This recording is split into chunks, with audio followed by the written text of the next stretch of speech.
Shalom, perkenalkan nama saya Selin Rompis dengan NIM 2014-2010-60, kelas A2 semester 6. Dengan dosen pengampu, Nurse Doni Sahensolar, Escape MKes. Tujuan saya di sini untuk memenuhi tugas dengan mata kuliah keperawatan gawat darurat dengan materi, yaitu yang pertama, etik dan aspek legal keperawatan gawat darurat. Kita masuk dalam pendahuluan. Tanggung jawab hukum seseorang perawat dalam menjalankan praktek mandiri keperawatan harus sesuai dengan standar pelayanan perawat, standar profesi, standar operasional, dan kebutuhan kesehatan.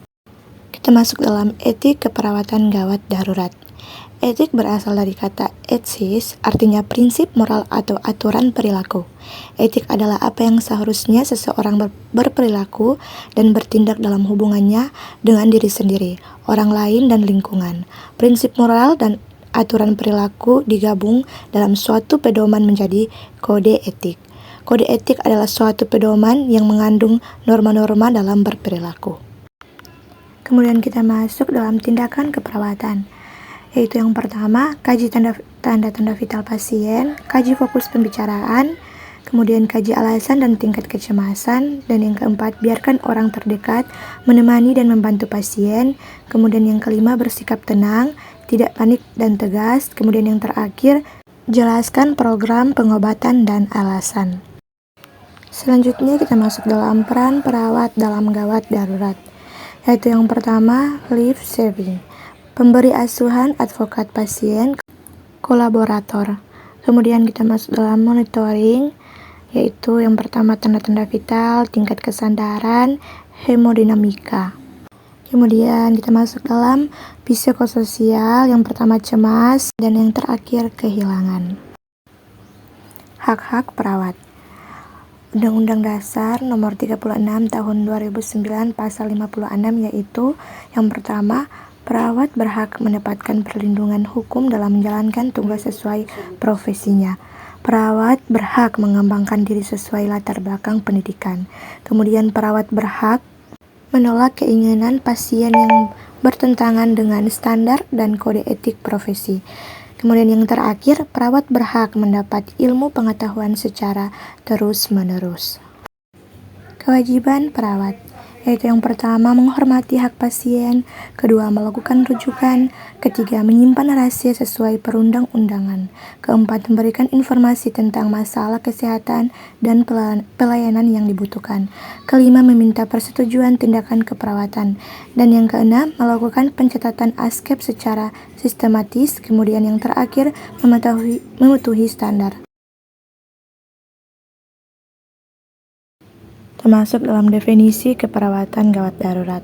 Pelayanan profesional yang didasarkan pada ilmu keperawatan gawat darurat dan teknik keperawatan gawat darurat berbentuk pelayanan biopsikososial spiritual yang komprehensif ditunjukkan pada semua kelompok usia yang sedang mengalami masalah kesehatan yang bersifat urgen, akut, dan proses kehidupan ataupun bencana.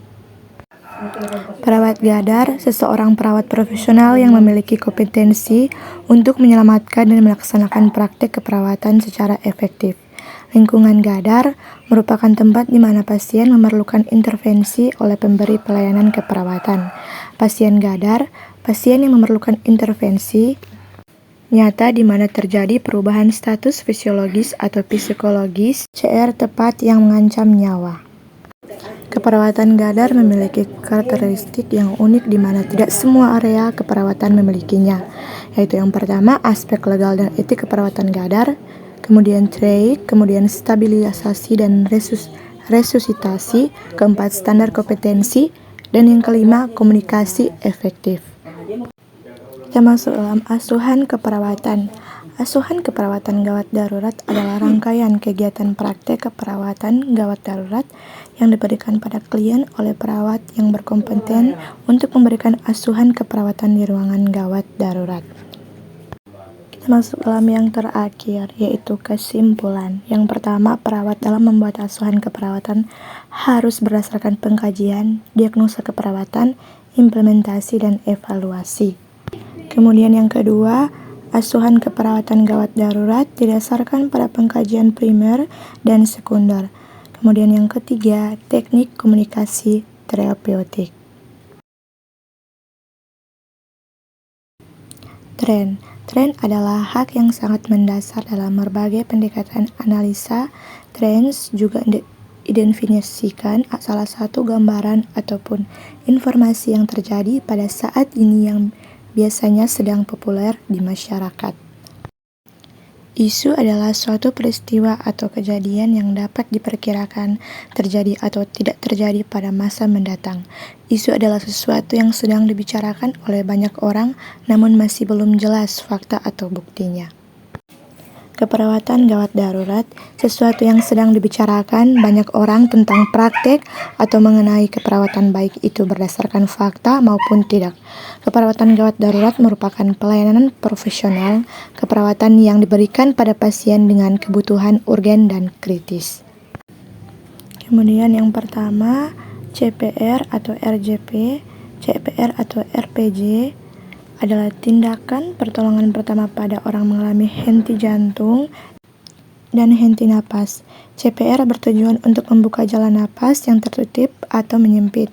Indikasi RJP adalah yang pertama, henti jantung ditandai dengan henti sirkulasi dengan cepat menyebabkan otak dan organ vital kekurangan oksigen. Kemudian kedua, henti napas ditandai dengan tidak adanya gerakan udara atau aliran udara pernapasan dari korban atau pasien. Korban tenggelam, obstruksi jalan napas. Phase RJP atau resusitasi jantung paru ada 3 macam, yaitu yang pertama A. Airway, B. Breathing, C. Circulation. Jika teraba denyut nadi, penolong harus kembali memeriksa pernafasan korban dengan melakukan manuver tegada kepala topang dagu untuk melihat jalan nafas korban atau pasien. Jika tidak bernafas, lakukan bantuan pernafasan, dan jika bernafas pertahankan jalan nafas. Melakukan kompresi dada jika telah dipastikan tidak ada denyut jantung luar.